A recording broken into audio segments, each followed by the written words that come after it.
Hello, hello, hello. This is Dania Esperanza. Esperanza means hope. I haven't been here in such a while.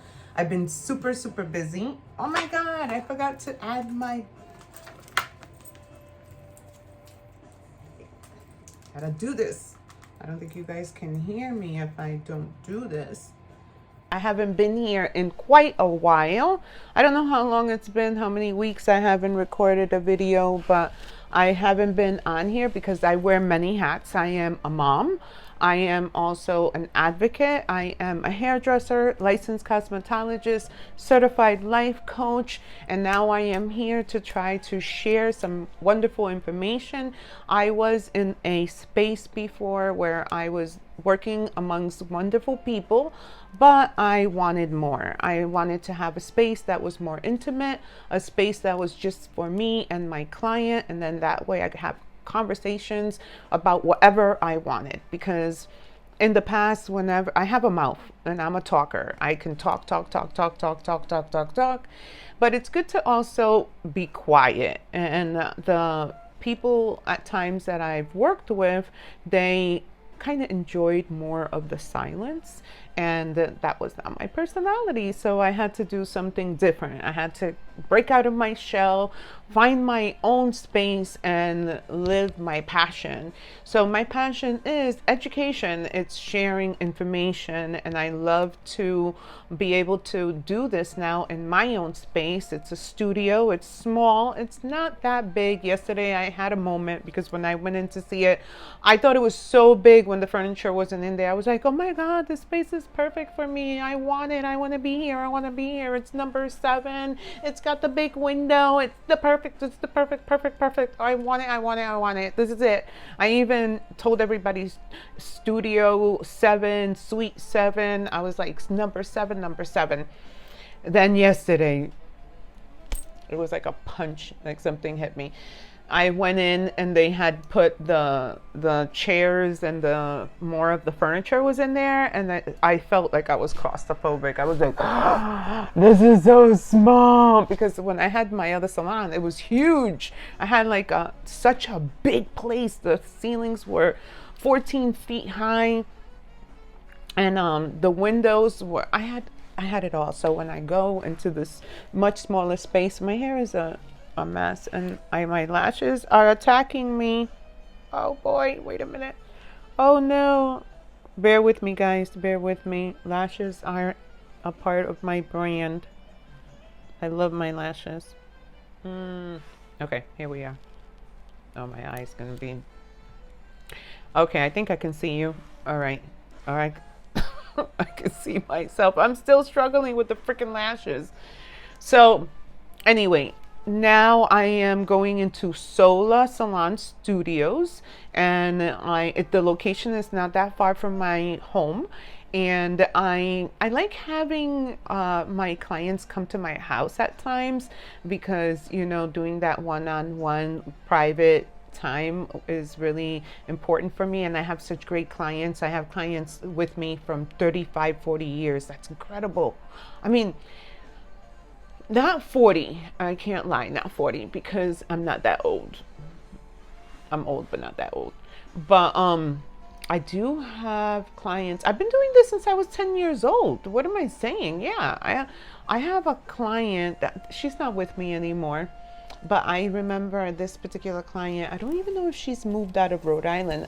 I did her hair in the space that I was in last, but she only went there a couple of times. She found it to be too much of a distance. But this client I did when I was like 12 years old or younger than that. My mom used to put me on a box so that I could roller set her hair. So yes, I have clients that I've been doing since I was 15 years old. And yeah, not that many of them anymore, because my personality has changed. I mean, I am talkative, I'm fun, I'm still an open person, energetic, that sanguine personality. I've gone into my own skin. I am comfortable in my skin. but I am no longer the person that I used to be when it came to people pleasing. I had a lot of traumas and I had to work through my shadow self and all that good stuff. And becoming a certified life coach helped me overcome a lot of those dark shadow self and embrace it. And we all have an ego. We're all gonna have to work with that and surrender the ego and all that, but we have to acknowledge it. And we all have our shady thoughts and whatever we have, our demons that we struggle with, but to not be able to allow it to control to be the driver of our brain, our mind, body, and soul is the key. It's to allow your higher self to be who controls your thought patterns and also is able to calm you and release any of those that shadow self that we have. And I talk a lot about different things like the Johari window when it comes to that dark side of us. I think about it and I wonder if I would have told like my dad or even like the old folks from back in the days about the squares of the Johari window, the part of us that we know, that everybody knows. I like to talk, I like to share, I'm animated, I can be animated, that kind of personality about me, people see it right away. So that's something that everybody can see, everybody knows about you. Then there's the blind side that everybody else knows about you, but you don't know, and you want to know. And then there is the part of you that but nobody else knows. And then there's the part of you that you're still discovering. You're still finding out if you like to, you never know. You say, I don't like to ski. I'm always like, I don't like the cold. I would not like skiing. That would be the worst thing. I'd have to stay indoor, inside the lodge with my hot cocoa, sipping and watching the skiers. And then maybe one day I'll go skiing and I'll think that I'm just going to stay indoors. And I say, hey, let me give it a whirl and I'll try it and I'll be a great skier. Maybe not in the Olympics, but maybe I'll do a great job. So that's a part of me that I have not found out, that maybe someday I'll find out. There's parts of us also that are kind of fun because there are things about us that other people know that we don't know. I might say, oh, I don't really make a good lasagna. And maybe one day I'll bring a lasagna and everybody says, this is the best lasagna I've ever had. I've never had a lasagna like this. Oh my God, look at this lasagna. This is the best lasagna ever. And I'm like, the best lasagna queen, I can make the best lasagna and you never know. So those can be good things, but it can also be the things that you don't know about yourself could be bad things too that make you feel ashamed. Like I used to be ashamed to be let people know, like, hey, I like to talk, I like to conversate, and I'm also a peacemaker. I'm what they call phlegmatic. And I like everybody to be peaceful. And that can also be bad because you become a people pleaser. And that is like the shadow part of me that I was operating. So I was operating from my lower vibrational self. And I was allowing that to kind of control my thoughts and feelings and my mind. And then now, after many years of education and also life and just going through the problem, and then crisis and being able to come out of it. Even a lot of spiritual awakenings that I have had that I'm happy to also share with friends and clients. But within my the evolution of becoming who I am now, I'm so excited for 2024 to come because I'm going to be able to help with reprogramming the subconscious mind, which is what I started this channel on. This channel generally was to awaken the subconscious, for us to be able to awaken ourselves and say, wait a minute, I want more. I want to follow my passion. I want to do the things that make me want to wake up in the morning and become that super energetic, powerful force of a human being, where I can say that I want to create a better future for myself and for my family and others. And that is what my mission is. That is my purpose. That is what I thrive for, because I've said the story before, but I will share it once again. When I was approximately 10 years old, my mom and my dad were having a terrible argument. My father was leaving to the Dominican Republic on one of his so-called vacations, and my family had a big party for him. And my mom overheard a conversation over the phone between my father and my father's brother, my uncle, who was a player and had a ton of women in the Dominican Republic back then. God rest his soul, but that's who he was, and we all know, and we loved him, but we all accepted him as he was. But he had tons of kids and tons of women, and when my father went down there, that's what he did. He hung around with him, and they had a blast with that type of childish, immature kind of game playing that Dominican men do. So my mom overheard the conversation, and she told my father, if you go to the Dominican Republic, I am going to get a divorce. And he left. So she was crushed, and I heard her crying, and she was so broken that when I went downstairs to help her clean up she had like a studio salon downstairs, and I was helping her clean, and then she started wiping her tears. She didn't want me to see her crying. And I asked her, Mom, why are you with Dad? And she said, because I don't want you guys to have a stepfather. And I said, well, you should get a divorce, because I come out with you and I see that you're an attractive woman. You're a hard worker. You can do good by yourself. And I was 10, so I kept talking to her about things, and I told her how I saw how she healed people by making them look beautiful, and they felt better when they left. And also she prayed over them, and she spoke to them about the word, about the Bible, and then they came back telling her that they needed help again over something else. Like, they would leave happy at that moment, but then they would come back with some other problem. And I said to my mom, I wanted to heal them forever and ever. Amen.